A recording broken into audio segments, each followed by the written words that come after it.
I'm Cathy from the Quilt Basket. The Quilt Basket, Cutie Patterns, and Debby Brown Quilts are getting together to give you a series of classes to show you how to do our cutie patterns. The one we're working on today is our booklet, Eggsactly, which is here on the wall. I'm going to show you in the next few minutes how you can create this by Easter or springtime after having a pretty cold winter. We're all looking forward to something happy and fun. So hope this will help you through it. When you get our patterns, there will be a fabric key on the back. I strongly recommend that you take the fabric key and take your 16 fabrics and place them where you would like them to go. Our Cutie Pack is already set up for you. This is the one we used for our quilt and is available if you choose. Or you can use your own 16 fat eighths. As you cut your fabrics, another recommendation I have is to label them. You'll find out that a lot of the pieces are very close in size, and you want to make sure that you use the right one in the right place. As I was cutting my fabric, I labeled everything, as you can see on this tray, so that I did not confuse the pieces. Many of them are very similar in size, like 1 1/4 or 1 1/2 inches long, and you want to make sure you use the right one. The first piece I did was the rabbit, which has our corner to corner sewing.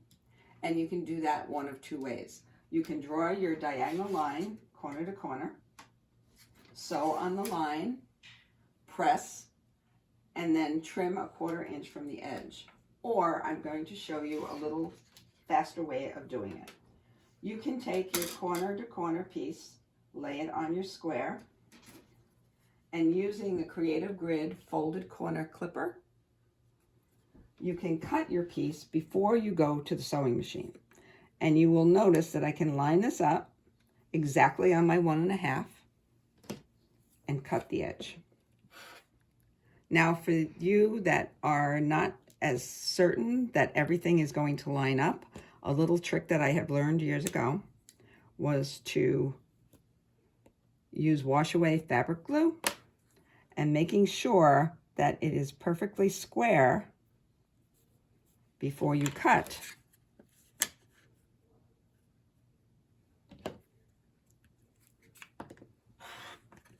Now I can take it to the machine and it's not going to move. So we are going to begin with you sewing on the line that you drew. Now my one suggestion to you is you want to be 1 thread on the seam allowance side of your line. And what this does for you is when you press it in place,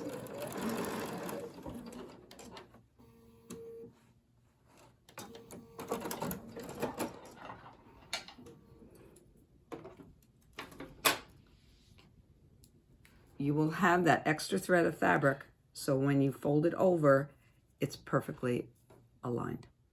Now we will do the corner that we used our ruler for.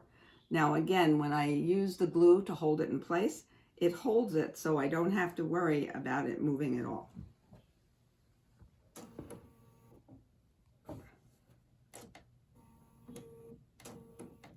And again, I am trying to sew 1 thread on my seam allowance side, which gives the fabric just that little bit to fold over to a perfect square.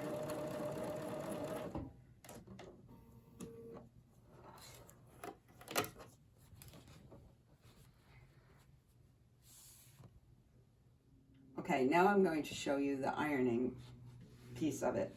I use a wool felted mat, and I have found that all my seams just melt together and it makes so easy to match them up. So we are going to set our seam and press up. Setting our seam is important because we will get a nice square piece. Now on the one that we drew the line, you are going to press.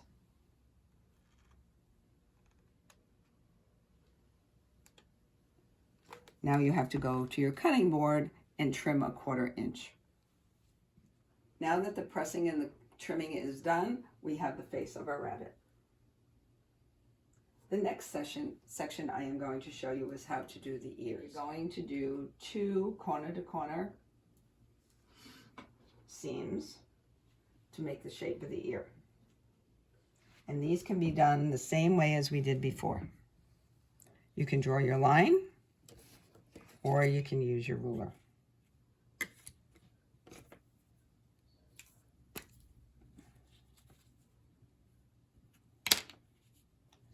Gluing them makes it so much easier, first to cut and then to sew.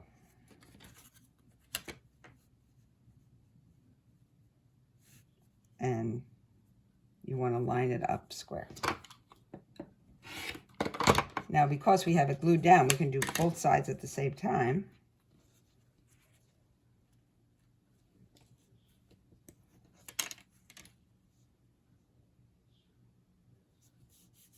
Because it's not going to move on us.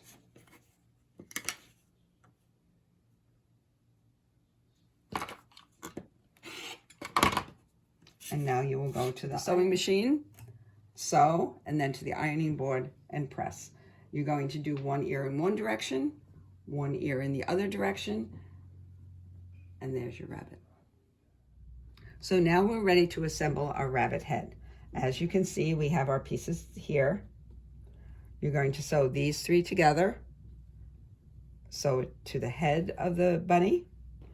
Sew your two pieces, check your pattern to see what sizes they should be, and you can create this section of our quilt. The next piece we're going to do today is the checkerboard. And you're going to cut your pieces,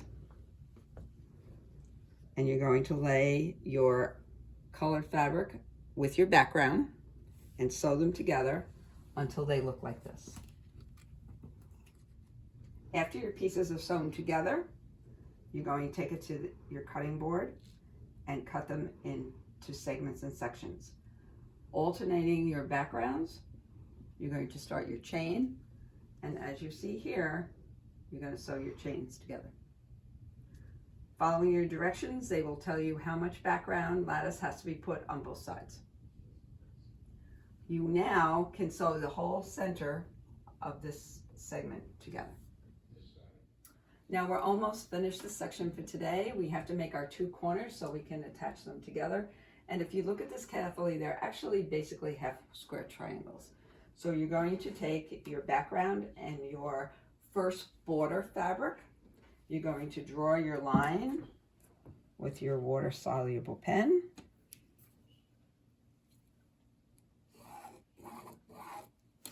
Take it to your machine, sew a 1/4 inch on both sides, cut it in half, and you will have half of your squares.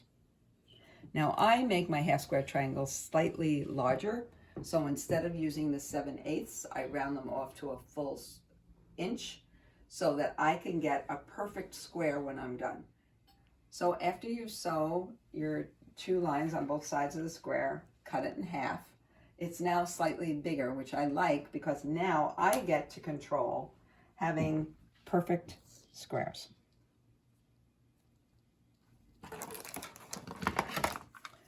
And if you see here, my line is right on the seam. And I want nice, sharp corners. And you can do two sides at a time.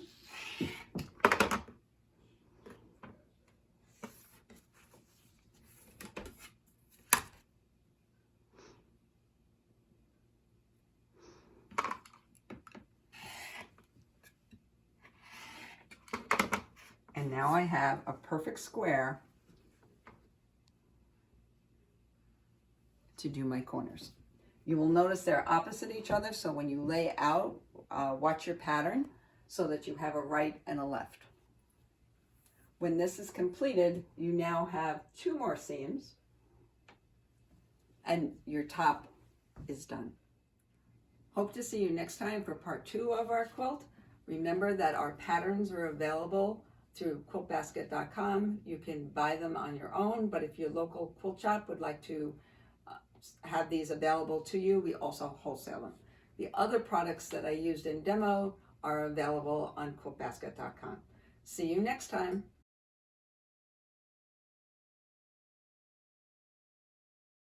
I'm using pink thread to do some accent work on the rabbit.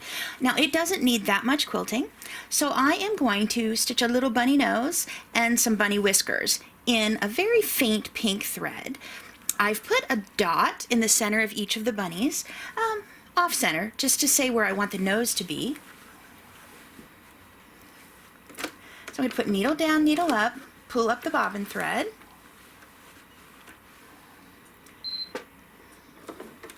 take a couple small stitches,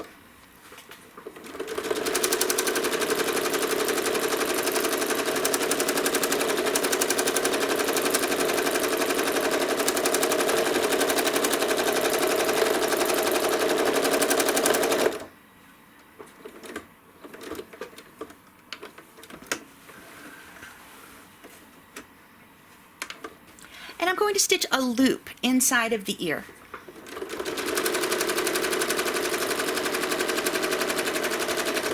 And make a knot. And then I'll stitch a loop in the next bunny ear.